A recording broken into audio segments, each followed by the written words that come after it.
एक बार लक्ष्मी देवी अपनी भगिन श्रेया चांडाल के घर पर आशीर्वाद देने गई हुई थी। वहां से निकलते हुए उन्हें भगवान जगन्नाथ और बलराम ने देख लिया। अब बलराम जी को यह बात बिल्कुल भी पसंद नहीं आई कि लक्ष्मी जी एक चांडाल के घर में जाकर आई हैं। इसलिए उन्होंने जगन्नाथ जी को यह आदेश दिया कि वो लक्ष्मी को श्री मंदिर से बाहर निकाल दें। अब भगवान जगन्नाथ जी फंस गए, क्योंकि बड़े भाई की आज्ञा मानना बहुत जरूरी था। इसलिए उन्होंने लक्ष्मी देवी का क्रोध अपने सिर ले लिया। इसके फलस्वरूप लक्ष्मी देवी अपने सारे ऐश्वर्य और सेवकों के साथ मंदिर छोड़कर चली गई। अब अगले दिन बलराम जी प्रातःकालीन भोग की प्रतीक्षा कर रहे थे, लेकिन कोई भोग लेकर नहीं आया। तो उन्होंने जगन्नाथ जी से पूछा कि क्या बात है, आज कोई भोग लेकर नहीं आया। आज भोग लाने में इतना विलंब क्यों हो रहा है। तो जगन्नाथ जी ने अपने पेट पर हाथ रखते हुए कहा कि भैया, आज से कोई भोग नहीं आएगा, क्योंकि लक्ष्मी देवी अपने सेवकों के साथ ये मंदिर छोड़कर चली गई है। जब बलराम जी ने यह सुना तो उन्होंने कहा कि चलो, अच्छी बात है। यदि लक्ष्मी देवी ने भूल की है तो प्रायश्चित तो करना ही पड़ेगा। कोई बात नहीं, अब हम अपना भोग स्वयं बनाएंगे। यह सोचकर जगन्नाथ जी और बलराम जी ने रसोई घर में प्रवेश किया। अब वहां देखा तो पूरा अन्न भंडार खाली पड़ा हुआ है, यहाँ तक कि कोई सब्जी भी नहीं है। अब इतनी देर में दोनों भाइयों को अत्यधिक भूख भी लग गई। उन्होंने सोचा कि चलो किसी के घर से भिक्षा ही मांग लेते हैं।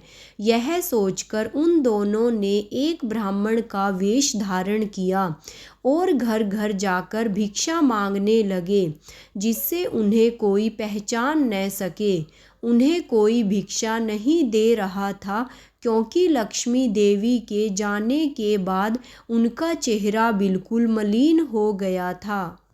माता लक्ष्मी के आदेश पर सूर्य देव ने अपनी किरणें और तेज कर दी, जिससे गर्मी और बढ़ गई, जिसके परिणाम स्वरूप भगवान जगन्नाथ और बलराम जी को तपती हुई धूप में चलना पड़ रहा था।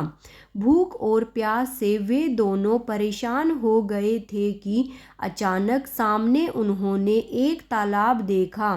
लेकिन जैसे ही वो दोनों वहां पहुंचे, वैसे ही तालाब का पानी सूख गया।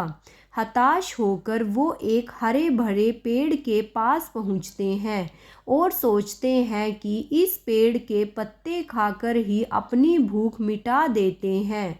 जैसे ही उन्होंने पत्ते तोड़ने के लिए आगे हाथ बढ़ाया, वैसे ही पत्ता भी सूख गया और सारे पत्ते सूखकर नीचे जमीन पर गिर गए।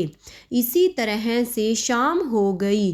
पूरे दिन इन दोनों को ना तो कुछ खाने के लिए मिला और ना ही पीने के लिए मिला। थक हार कर ये दोनों एक मंदिर के पास पहुंचते हैं, जहां पर अभी भी प्रसाद वितरण हो रहा था। उन्होंने विनती की कि उन्हें कुछ खाने को दे दें, लेकिन लक्ष्मी जी का क्रोध तो आप जानते ही हैं। फलस्वरूप उन लोगों ने भगवान जगन्नाथ और बलराम जी को कुछ भी खाने को नहीं दिया। ऐसे में एक वृद्ध महिला को उन दोनों पर दया आ गई। उस वृद्ध महिला ने उन दोनों को एक पात्र में मुरमुरे खाने को दिए। इस प्रसाद को देखकर वो दोनों प्रसन्न हो गए। जैसे ही प्रसाद लेने के लिए उन दोनों ने हाथ आगे फैलाया, उसी समय तेजी से हवा चली और सारा प्रसाद जमीन पर आ गिरा। अब आप ही सोचिए, उस समय भगवान जगन्नाथ और बलदेव जी की क्या स्थिति हुई होगी।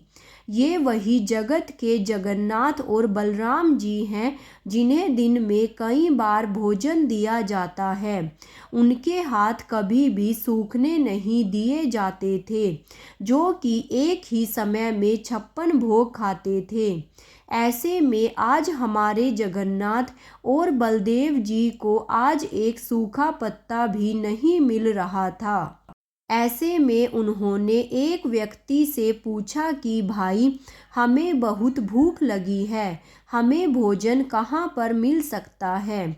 तो उस व्यक्ति ने कहा कि वो देखिए, वो चांडालों का गांव है, वहाँ पर एक स्त्री रहती है जो कि बहुत दयालु है, आपको वहाँ पर निश्चिंत ही भोजन मिल जाएगा।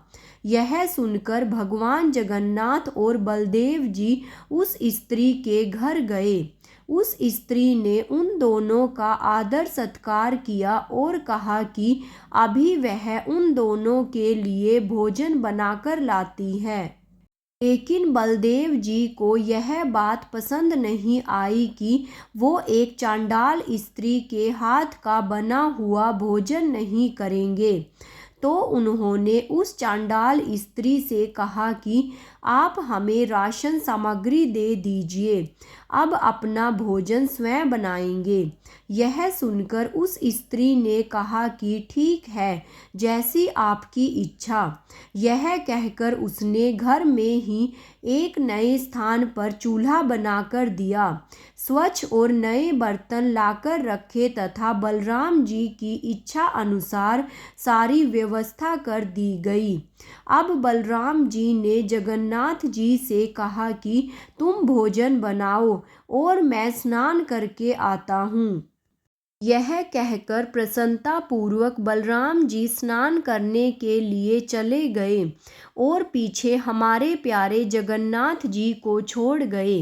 अब जगन्नाथ जी अपने भाई के आज्ञा अनुसार भोजन पकाने के लिए बैठ गए। अब भोजन तो तब बनेगा जब चूल्हा जलेगा। अतः जगन्नाथ जी ने बहुत प्रयास किया, लेकिन चूल्हा जल ही नहीं रहा था। अब बलराम जी प्रसन्नता पूर्वक स्नान करके आ रहे थे।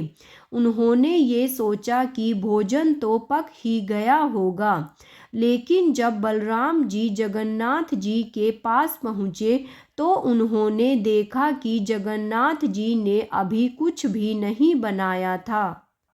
अतः बलराम जी ने जगन्नाथ जी को अच्छी खासी डांट फटकार लगा दी। कहा कि इतना समय हो गया और तुम अभी तक चूल्हा भी नहीं जला पाए हो, चलो हटो यहाँ से, अब मैं खुद ही भोजन पकाता हूँ। जब बलराम जी चूल्हा जलाने की कोशिश करते तो आग की जगह धुआं निकल रहा था। उन्होंने बहुत प्रयास किया, लेकिन चूल्हा नहीं जला।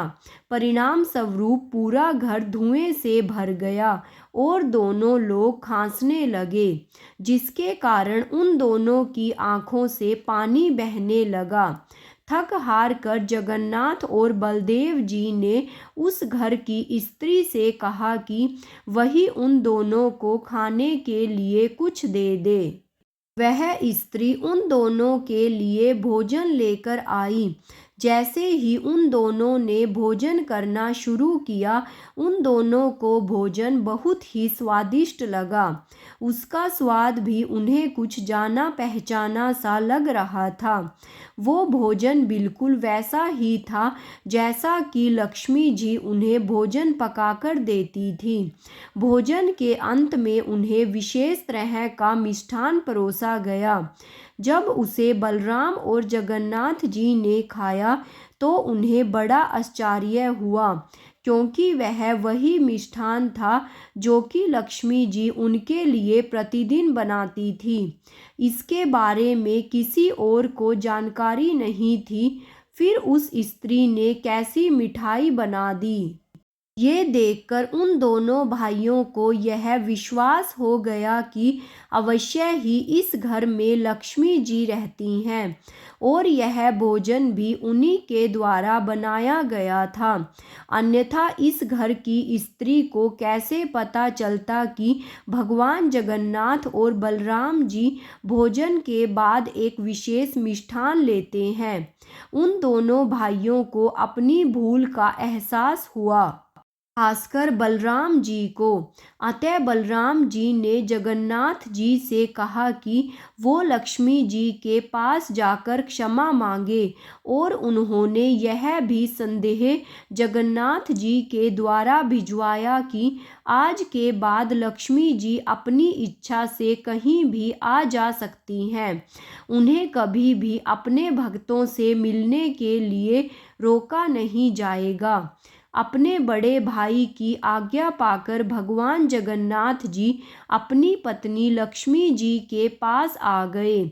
उनके इस तरह मनाने पर लक्ष्मी देवी मान गई और श्री मंदिर में चलने के लिए तैयार हो गई। लक्ष्मी देवी ने जगन्नाथ जी को यह वचन दिया कि जगन्नाथ जी के प्रसाद के लिए कभी भी ऊंच नीच का भेदभाव नहीं किया जाएगा। चाहे वो ब्राह्मण हो या चांडाल, दोनों को समान रूप से जगन्नाथ जी का महाप्रसाद दिया जाएगा।